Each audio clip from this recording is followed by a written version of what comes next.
The night was unusually quiet in Cedar Park, with only the gentle rustling of autumn leaves breaking the silence. Officer David Chen was just 2 hours away from finishing his shift, his patrol car rolling slowly past the old oak trees that lined the community playground. He'd driven this route hundreds of times before, but something felt different tonight. The playground equipment cast long shadows under the streetlights, and as he was about to drive past, a small movement caught his eye. He slowed the car, squinting through the darkness. There, on a wooden bench near the swings, sat a figure, too small to be an adult. Chen's first thought was that it might be some teenagers hanging out past curfew, but as he turned his car toward the park entrance, his headlights illuminated a scene that made him catch his breath. A young boy, maybe 11 or 12 years old, with blonde hair and wearing a faded blue hoodie, sat perfectly still on the bench. In his arms, he cradled what appeared to be 2 bundles. "This can't be right," Chen muttered to himself, grabbing his flashlight. The temperature had dropped considerably after sunset, and his breath formed little clouds in the cold air as he stepped out of his car. The crunch of his boots on the gravel path seemed to echo through the empty park. As he got closer, the boy looked up, and Chen could see fear mixed with determination in his eyes. The bundles in his arms moved slightly, and that's when Chen realized they were babies, 2 tiny infants wrapped in pink blankets, sleeping peacefully despite the cold. "Hey there," Chen said softly, trying to keep his voice calm and friendly. He'd dealt with all sorts of situations in his 15 years on the force, but this was something entirely new. "I'm Officer Chen. Mind if I sit with you?" The boy nodded slightly, scooting over on the bench while carefully maintaining his grip on the sleeping infants. Up close, Chen could see that the twins were African American, their tiny faces peaceful in sleep, completely unaware of the unusual circumstances they were in. "I'm Bobby," the boy whispered, his voice hoarse as if he'd been crying. "I can't leave them. I promised." His lower lip trembled, but he held himself together, adjusting one of the babies when she stirred. Chen sat down slowly, noticing a worn backpack at Bobby's feet. It was unzipped, revealing diapers, baby formula, and a few empty bottles. This wasn't some random incident. The boy had come prepared. "How long have you been out here, Bobby?" Chen asked, noting how the boy's hoodie was damp with dew. "It must have been hours." "Since it got dark," Bobby replied, his teeth chattering slightly. I couldn't think of where else to go." One of the twins made a small whimpering sound, and without hesitation, Bobby began to rock gently, humming a soft tune. The baby settled immediately, and Chen watched in amazement as this young boy handled the infants with the skill of an experienced caregiver. "These little ones look pretty comfortable with you," Chen observed, keeping his tone conversational. He needed to understand what was happening, but he could see how fragile the situation was. One wrong move, and the boy might try to run. Bobby managed a small smile, looking down at the twins. "I've been helping take care of them since they were born. They're my neighbors. This one's Anna, and this is Joy." His voice cracked a little as he said their names. Their mom, she needed help. She got really sick, and there was nobody else. Chen noticed how Bobby's hands were red from the cold, yet he hadn't loosened his gentle hold on the babies for a moment. This wasn't a case of abandonment or neglect. This was something else entirely. The officer had seen enough scared kids in his career to recognize genuine care and concern. "You're doing a great job protecting them, Bobby," Chen said, meaning every word. "But it's too cold out here for all of you. Why don't we get you somewhere warm, and you can tell me the whole story? I promise we'll keep the babies safe." Bobby looked up at him, studying his face with an intensity that seemed beyond his years. "You won't separate them. They're twins. They need to stay together. And their mom, she needs to know they're okay when she gets better." Chen placed a reassuring hand on the boy's shoulder, feeling how cold he was. "We'll keep them together, Bobby. You have my word. Right now, let's focus on getting you and these little ones warm and comfortable. Then we can figure everything out together, okay?" After a moment's hesitation, Bobby nodded. Chen helped him stand, carefully supporting his arms as he rose with the precious cargo. As they walked slowly to the patrol car, Chen couldn't help but marvel at the scene.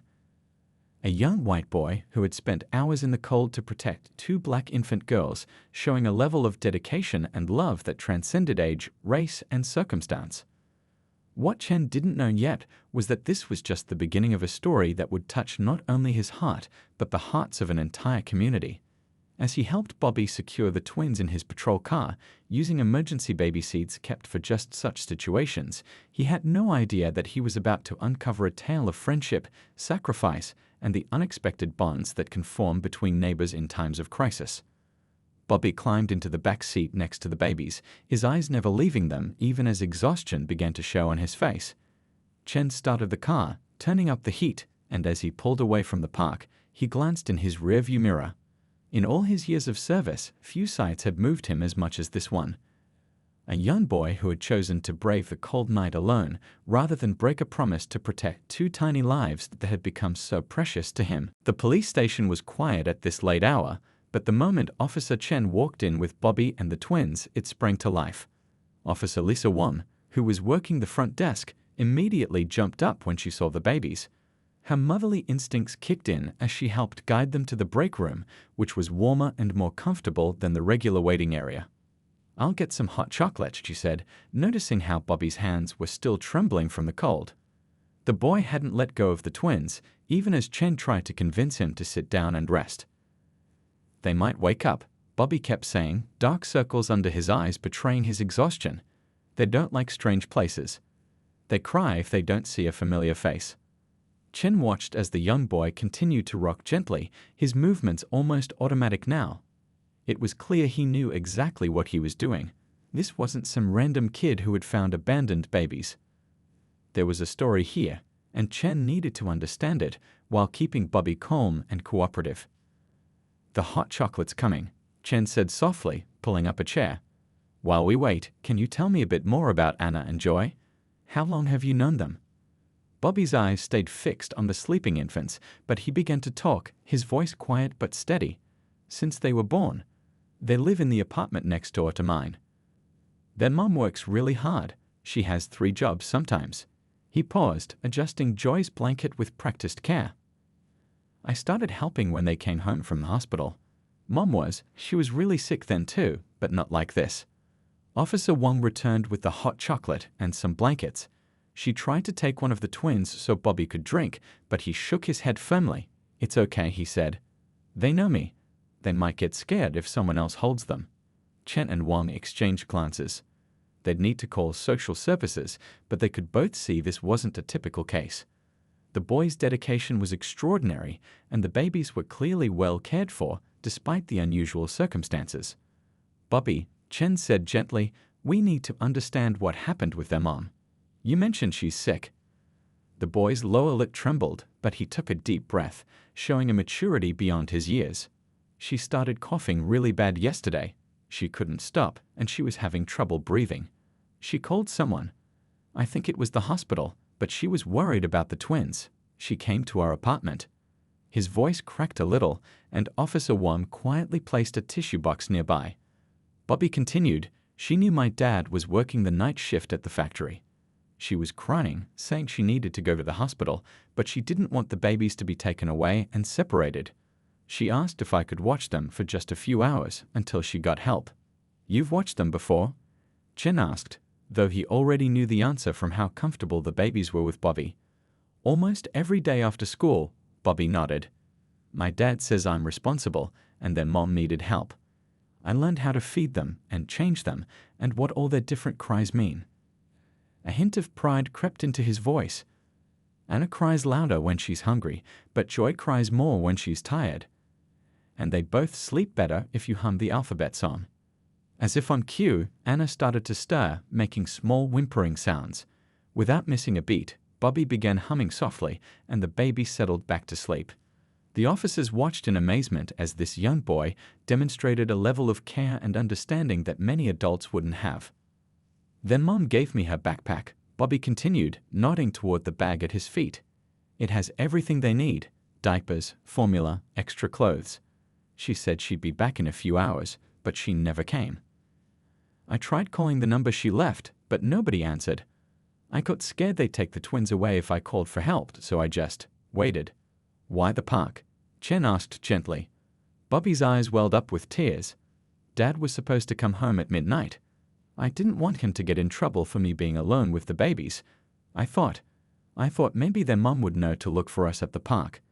They like it there. She takes them every morning when it's warm. Officer Wong, who had been quietly making calls, returned to the break room. We've located their mother, she said softly to Chen. She's in the ICU at Central Hospital. Severe pneumonia. She was admitted last night, but her condition was too serious for her to communicate. Bobby's head snapped up. Is she going to be okay? Can we take the twins to see her? Chen shared another look with Wong before turning back to Bobby. The doctors are taking good care of her. But right now, we need to make sure you and these little ones are taken care of too. When was the last time you slept, buddy? Bobby shrugged, trying to stifle a yawn. I'm okay. I napped a little when they napped in the afternoon, but I can't sleep now. They might need me. Just then, the door opened and a tall man in work boots and a factory uniform burst in, his face etched with worry. Bobby. He called out, then immediately lowered his voice when he saw the sleeping babies. Dad. Bobby's composure finally cracked, and tears started rolling down his cheeks. I'm sorry, I didn't know what to do. The man, Bobby's father, crossed the room in 3 quick strides, kneeling beside his son. I got home, and you were gone. I was so worried. Then the police called. He looked at the twins, then at his son, then at the officers. What happened? As Chen quietly explained the situation, Bobby's father listened intently, his arm around his son's shoulders. His face showed a mix of emotions: concern, pride, understanding. When Chen finished, the man turned to his son. You did the right thing, protecting these little ones, he said softly. But next time, and I hope there isn't a next time, you call me right away, okay? No matter what, we'll figure it out together. Bobby nodded, exhaustion finally starting to show as he leaned against his father. The twins still slept peacefully in his arms, their tiny hands occasionally twitching in their dreams, completely unaware of the extraordinary night's events and the young boy who had given up his own comfort and safety to protect them. As social services arrived to help arrange temporary care for the twins, one thing became clear to everyone in that break room. They weren't just witnessing a case of a lost boy and abandoned babies. They were seeing the power of community, of the bonds that form between neighbors, and of the remarkable capacity of a child's heart to love without boundaries or conditions. The emergency room at Central Hospital was always busy, but something about this night felt different. The fluorescent lights cast a soft glow over the waiting area where Bobby, his father, and Officer Chen sat with the twins. Social services had agreed to let them stay together until they could sort everything out, especially after seeing how the babies responded to Bobby's care. The social worker should be here soon, Chen said, checking his watch. He'd stayed well past his shift, something about this case touching him deeply. How are they doing? Bobby looked up from where he was preparing a bottle of formula with one hand, while still cradling Joy in his other arm. His father held Anna, following Bobby's careful instructions on how to hold her just right. They'll be hungry soon, Bobby explained. They always want their bottles around this time. The night nurse, Mrs. Thompson, had been watching them from her station. She'd seen all sorts of situations in her 20 years at the hospital, but the sight of this young boy so carefully tending to these babies touched her heart. She walked over with some warm blankets. You know their schedule well, she said kindly, helping Bobby test the formula temperature on his wrist, though she noticed he was already doing it perfectly. I have a notebook, Bobby said, reaching for his backpack. Then Mom and I write down everything. When they eat, when they sleep, what makes them happy. He pulled out a worn spiral notebook, its pages filled with 2 different handwritings, one neat and tired-looking, the other the careful print of a child trying his best to be precise. Mrs. Thompson glanced through the notebook, her eyes widening at the detailed care instructions, daily routines, and little observations about each baby's preferences. Anna likes the elephant song before naps, one note read. Joy smiles more when you make airplane noises. This is very impressive, she said, meaning it. You've been a big help to their mother, haven't you? Bobby nodded, his eyes getting a bit watery. She works really hard. Sometimes she's so tired when she comes home. I started helping because I could hear the babies crying through the wall.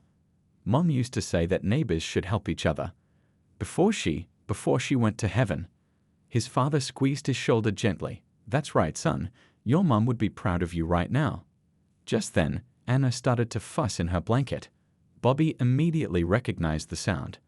"That's her hungry cry," he said, reaching for the second prepared bottle. "Dad, hold it like this. She likes to be able to see Joy while she's eating." The adults watched in amazement as Bobby coordinated the twins' feeding time, making sure both babies were comfortable and could see each other. He hummed softly, the alphabet song, Chen remembered, and both twins seemed to relax instantly at the familiar tune. The social worker, Mrs. Rivera, arrived just as they were finishing the bottles. She paused in the doorway, taking in the scene. She'd been prepared for a crisis situation, but what she found was something entirely different. "I've been reading the police report," she said, sitting down with them. "And I've spoken with the hospital about the twins' mother. She's in intensive care with severe pneumonia, but they're hopeful about her recovery. The bigger concern right now is making sure these little ones are properly cared for until she's better." Bobby tensed up, holding Joy a little closer. "They can't go to different homes. They need to stay together, and they need their special blankets and their elephant song, and—" Mrs. Rivera held up a gentle hand. "Slow down, sweetheart. I can see how well you know them and care for them. That's actually why I'm here. In situations like this, we try to find the best temporary care situation possible. Usually, that means looking for relatives first." "They don't have any," Bobby said quickly. "Their mom told me. That's why she needs help sometimes. It's just her." His father cleared his throat. "My son's been helping care for these babies for months. We live right next door. I work nights at the factory, but I can adjust my schedule. We have a spare room, and Bobby's already got their routine down better than anyone." Mrs. Rivera smiled softly. "That's actually what I wanted to discuss. In cases where there's an established relationship and clear evidence of good care, we can sometimes arrange for temporary guardianship with neighbors or close friends. It would require some paperwork, home visits, and cooperation with our department." Bobby's eyes lit up for the first time since they'd found him in the park. "They could stay with us? Until their mom gets better?" "It's not usually this straightforward," Mrs. Rivera admitted, "but I've seen their care notebook. I've spoken with Officer Chen and the hospital staff. And most importantly, I can see how bonded these babies are to you. Sometimes the best solution is the one that's already working." The conversation continued as they worked out details.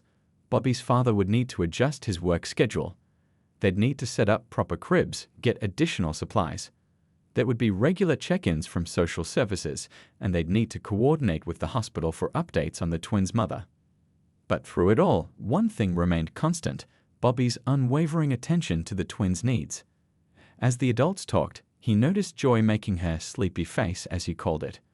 Without missing a beat, he started the elephant song, his young voice carrying softly through the hospital waiting room. Other patients and staff members stopped to watch as this young boy, who'd spent a night in the cold to protect two babies, continued to show the kind of love and dedication that knew no boundaries. Mrs. Thompson, the night nurse, quietly wiped away a tear. "You know," she said to Officer Chen, "in all my years here, I've seen a lot of difficult situations turn into beautiful stories. But this is something special." Chen nodded, watching as Bobby's father carefully adjusted Anna's blanket under his son's expert instruction. "Sometimes," he said, "the biggest acts of love come from the smallest hearts. And sometimes a family isn't about who you're born to, but who you choose to care for." As the twins drifted off to sleep, their tiny hands somehow finding each other across the space between them, the adults in the room saw what Bobby had known all along, that love, compassion, and family could transcend all boundaries, even in the most unexpected circumstances. The next morning dawned bright and crisp, sunlight streaming through the windows of Bobby's apartment. The spare room had been transformed overnight into a makeshift nursery, with help from kind-hearted neighbors who'd heard about the situation. 2 portable cribs stood against the wall, borrowed from the community center, and fresh supplies filled the changing table that Officer Chen had brought from his own home. Bobby hadn't slept much, but you wouldn't know it from the energy in his movements as he prepared the twins' morning bottles. His father watched from the kitchen doorway, coffee in hand, still amazed by his son's dedication. "You should try to rest, buddy," he said softly. "The babies are sleeping." "They'll be up soon," Bobby replied, checking the temperature of the formula. "They always wake up when the sun hits the windows. and they like their morning bottles right away, or they get extra fussy. As if on cue, tiny whimpers drifted from the spare room. Bobby was already moving, bottle in hand, his father following close behind. The morning light cast a warm glow over the cribs where Anna and Joy were starting to stir, their little faces scrunching up as they woke. "Good morning, sweeties," Bobby said softly, reaching for Anna first. She was always the hungrier one in the morning. His father picked up Joy, remembering to support her head just as Bobby had shown him. A knock at the door interrupted their morning routine. Officer Chen stood there, still in uniform, looking like he hadn't slept much either. "I thought I'd check in before my shift," he said, then noticed the babies were awake. "Mind if I come in?" Bobby nodded, focused on making sure Anna was drinking her bottle comfortably. Chen sat down on the couch, watching the morning routine unfold with a mix of amazement and concern on his face. "I've got some news about their mother," he said carefully. Bobby's head snapped up, his eyes wide. "The doctors say she's responding well to treatment. Her fever broke early this morning." Bobby's shoulders relaxed slightly, but he didn't lose focus on Anna's feeding. "Can we visit her?" "Not yet," Chen replied gently. "She's still in intensive care. But the nurses are keeping her updated about the twins. They showed her some pictures I took last night, and it helped her stay calm knowing they're safe with you." Joy finished her bottle first, and Bobby's father carefully positioned her for burping, following the instructions in the care notebook. "Like this?" he asked his son. "A little higher on your shoulder," Bobby corrected. "She likes to be able to see everyone while she's being burped." Chen couldn't help but smile at the scene, this young boy teaching his father the intricate details of caring for these babies. It was then that he noticed the dark circles under Bobby's eyes, the slight tremor in his hands from exhaustion. "You know," Chen said casually, "I took a childcare course when my niece was born. I'm pretty good with babies. Maybe I could help for a bit while you get some rest?" Bobby hesitated, looking between the twins. But they need their morning routine. After bottles, they like to look at their picture book, and then they usually take a short nap, but only if you sing the right songs. "Which is why you could teach me," Chen suggested gently. "That way there's one more person who knows how to take care of them just right. It's important to have backup, right?" Bobby considered this, his young face serious. "Well, I did write everything down in the notebook. And you're a police officer, so you're good at following instructions." His father chuckled softly. "Son, you've been amazing with these little ones. But even superheroes need rest sometimes. Why don't you show Officer Chen the routine, then try to get some sleep? I'll stay home from work today to help." Just then, the phone rang. Bobby's father answered it, his face growing serious as he listened. When he hung up, he turned to them with important news. "That was the hospital," he said. "Their mom is awake. She's still very weak, but she's asking about the twins, and about you, Bobby. The doctors say she's worried sick about all of you. Can't we just take them to see her?" Bobby asked, his voice small. "Just for a minute? So she knows they're okay." Chen and Bobby's father exchanged looks. "The ICU has strict rules," Chen explained. "But I might have an idea." 20 minutes later, they were setting up a video call using Chen's tablet. The hospital staff had agreed to help, understanding how important it was for everyone's peace of mind. When the screen lit up, they could see a tired but smiling face in the hospital bed. "My babies," the twins' mother whispered, her voice weak but full of love. Then her eyes filled with tears as she saw Bobby holding them. "And my guardian angel neighbor." Bobby blushed, carefully adjusting the twins so their mother could see them better. "They're doing good," he reported seriously. "They ate all their breakfast, and Joy only fussed a little bit. Anna slept through the night, just like you said she's been starting to do." The mother's tears flowed freely now. "I was so scared," she admitted. "When I got to the hospital, I couldn't breathe, couldn't talk. All I could think about was my girls, but somehow I knew you keep them safe, Bobby." "We're taking good care of them," Bobby's father assured her. "And we'll keep taking care of them until you're better. Bobby's got everything under control. He's teaching all of us how to do things just right." They talked for a few more minutes before the mother's exhaustion began to show. As they said goodbye, she looked directly at Bobby. "Thank you," she whispered. "You're the answer to every prayer I've ever said for my girls." After the call ended, Bobby finally let his own exhaustion show. Chen gently took Hannah from his arms, And this time Bobby didn't protest. His father picked up Joy, and together they settled the twins into their cribs for their morning nap. "Get some rest, buddy," his father said softly. "We've got this. You've taught us well." As Bobby finally lay down on the couch, the sound of Chen and his father softly singing the alphabet song drifting from the nursery, he realized something important. Sometimes being brave wasn't about being strong all by yourself, it was about letting others help you take care of the things that matter most. As news of Bobby's nighttime vigil in the park spread through the neighborhood, something remarkable began to happen. The community, which had always been friendly but somewhat distant, started coming together in ways no one expected. Mrs. Lee from the bakery downstairs showed up with fresh bread and containers of hot soup. For the caregivers, she said with a warm smile, patting Bobby's cheek, "My grandmother always said good food helps tired hearts stay strong." The retired couple from across the hall, Mr. and Mrs. Rodriguez, brought over some gently used baby clothes their grandchildren had outgrown. "The little ones grow so fast," Mrs. Rodriguez said, showing Bobby how to sort the clothes by size. "And these sleepers are perfect for winter." Even grumpy old Mr. Wilson from the first floor, who usually complained about any noise, came by with 2 handmade wooden rocking chairs. "Made them years ago for my own kids," he mumbled, looking embarrassed by his own kindness. "Been sitting in my storage. Babies like rocking. Helps them sleep better." Bobby took it all in with wide eyes, carefully documenting each new item in his care notebook. His father had taken a few days off work, and together they created a proper schedule for the twins' care. Officer Chen stopped by whenever he could, often bringing supplies or just lending a helping hand. "You've started quite a movement here, buddy," Chen said one afternoon, watching as Bobby showed the building manager's wife the proper way to warm bottles. "Look at how many people want to help." Bobby shrugged, but his eyes sparkled with pride. "The twins make people happy," he said simply. "When they smile, it's like sunshine coming out after rain." Just then, Anna let out her special wanting attention cry, different from her hungry cry or tired cry. Bobby was there in an instant, scooping her up with practiced ease. "She just wants to see what's happening," he explained to the small group gathered in the living room. "She's curious about everything."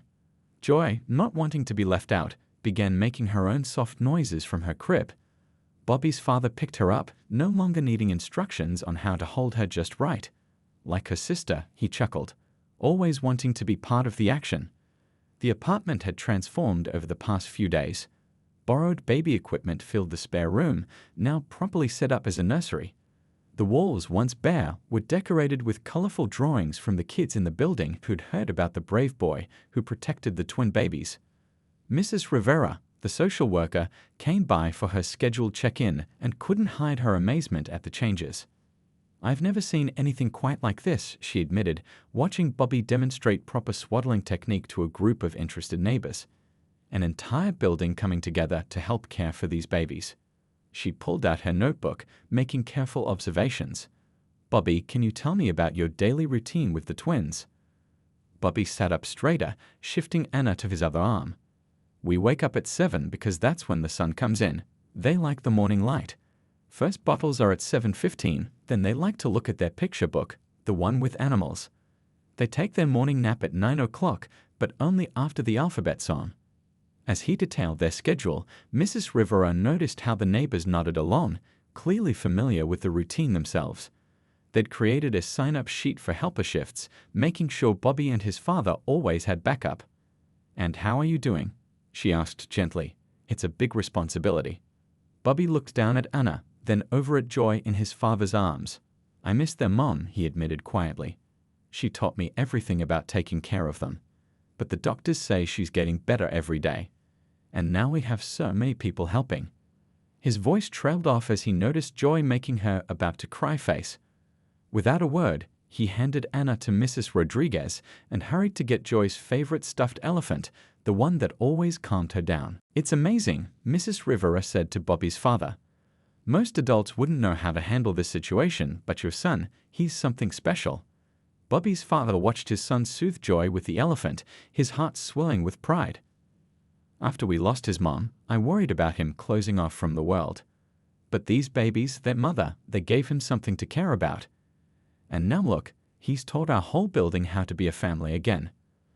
The afternoon light filtered through the windows, casting warm shadows on the walls.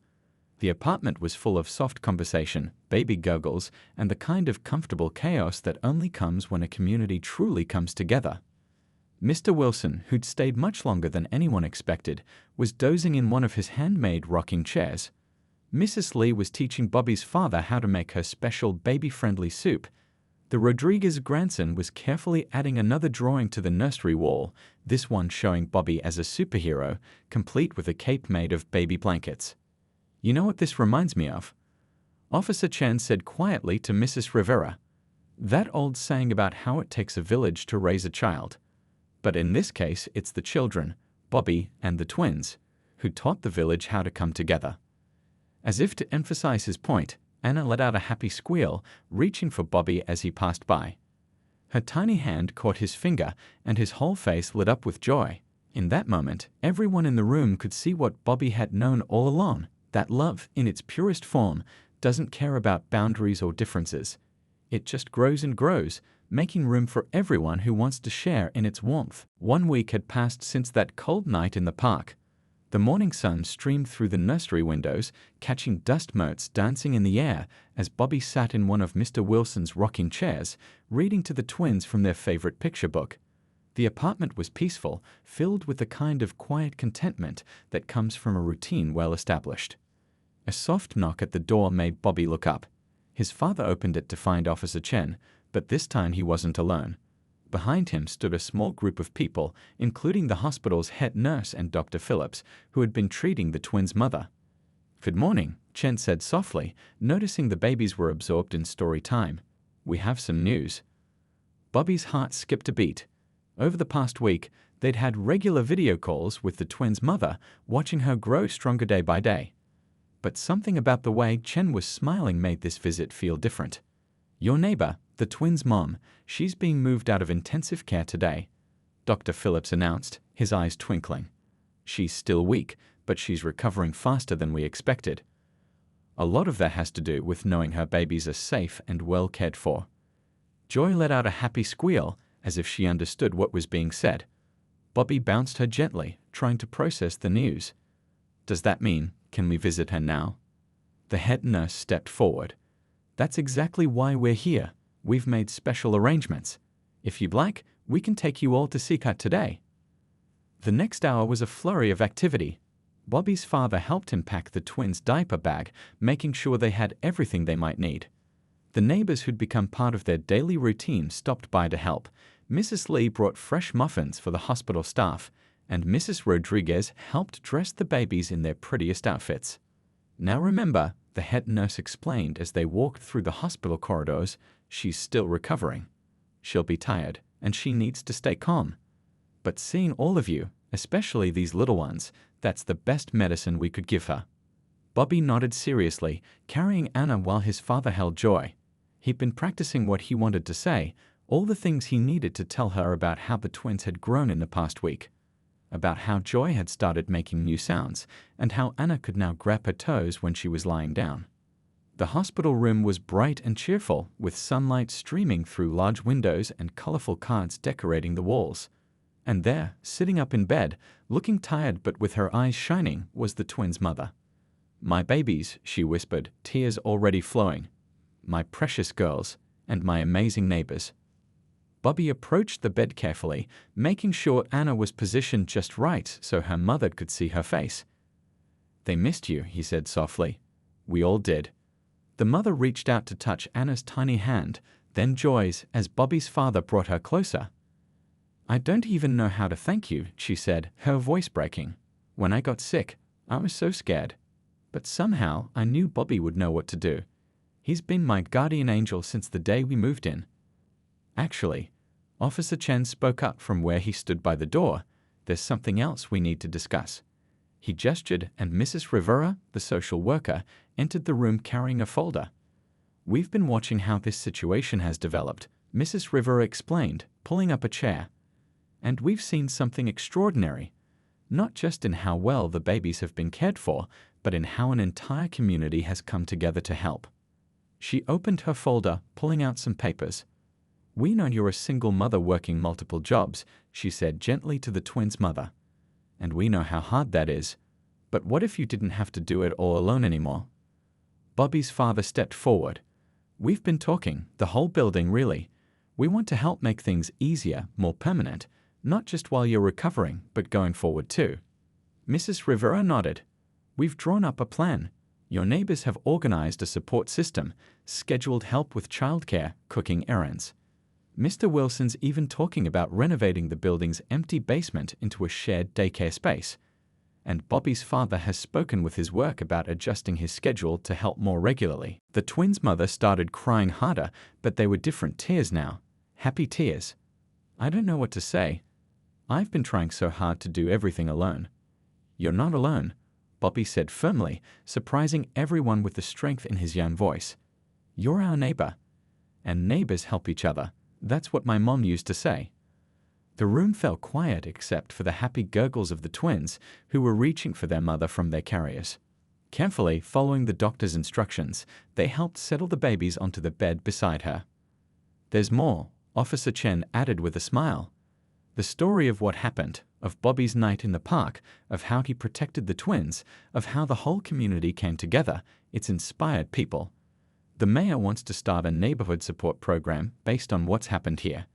They're calling it the Guardian Neighbor Initiative." Bobby blushed, but couldn't hide his smile as he watched the twins snuggle close to their mother. Mr. Wilson, who had followed them to the hospital, cleared his throat gruffly from the doorway. "Already got plans drawn up for that daycare space," he announced. "Turns out my son's a contractor. He's willing to do the work at cost. Says it's the least he can do after hearing about what young Bobby did." The afternoon passed in a blur of happy tears, gentle laughter, and plans for the future. The twins dozed peacefully beside their mother, while Bobby explained their new routine to her, showing her the care notebook that had grown to include contributions from everyone who'd helped. As the sun began to set, casting long shadows through the hospital room windows, Bobby looked around at all the faces, his father, Officer Chen, the medical staff, the neighbors who'd become like family. He realized that what had started as a scary night in a cold park had turned into something beautiful, proof that sometimes the biggest acts of love can ripple outward, touching lives in ways no one could have imagined. 3 months had passed since that fateful night in the park. The winter chill had given way to early spring warmth, and Cedar Park was coming alive with new beginnings. On this particular Sunday morning, the community center buzzed with excitement as people gathered for a special celebration. The once plain basement of the apartment building had been transformed into a bright, welcoming daycare space, just as Mr. Wilson had promised. Colorful murals decorated the walls, scenes of the park, playful animals, and in one special corner, a little boy watching over 2 baby girls under the stars. "Can't believe how different this place looks," Officer Chen said, helping Bobby arrange stuffed animals in the reading corner. The twins, now bigger and more active, watched from their playmat, making happy noises as they reached for their toys. "The whole building is different now," Bobby replied, carefully positioning the elephant that had comforted Joy so many nights. "Everything's different." He was right. The changes went far beyond the physical transformation of the basement. The Guardian Neighbor Initiative had spread across the city, inspiring other communities to create their own support networks. The local news had covered the story, touching hearts and sparking similar programs in neighboring towns. The twins' mother, fully recovered and glowing with health, chatted with Mrs. Rodriguez near the snack table. She now worked just 1 job instead of 3, thanks to the daycare cooperative the neighbors had created. Parents in the building took turns watching the children, allowing everyone to work more manageable hours. "Bobby," called Mr. Wilson from the doorway. "The maid is here. Time for the ceremony." Bobby straightened his new sweater. A gift from Mrs. Lee, and took a deep breath. Public speaking made him nervous, but his father had helped him practice his short speech all week. The community room filled quickly. Families from across the city had come to see the program that had started with one boy's act of love. The mayor, a kind-faced woman with silver hair, stood at the small podium, smiling as Bobby approached. 3 months ago, she began, our city witnessed something extraordinary. A young boy spent a cold night in the park, protecting 2 baby girls he promised to keep safe. But that was just the beginning of the story. She gestured to the gathered crowd. Look around this room. Look at what grew from that single act of kindness. Neighbors helping neighbors, communities coming together, children being cared for not just by their parents, but by an entire village of people who understand that we're all connected. Bobby listened, holding Anna while his father held Joy. A habit they hadn't broken even though the twins' mother was right beside them. The babies were dressed in matching spring dresses Mrs. Rodriguez had made, and they seemed to know this was a special day, staying unusually quiet and attentive. Today, the mayor continued, we're not just celebrating the opening of this wonderful new daycare space. We're celebrating the spirit that made it possible. And so, it gives me great pleasure to present this Community Service Award to Bobby, whose courage and compassion showed us all what it truly means to be a neighbor. The room erupted in applause as Bobby stepped forward.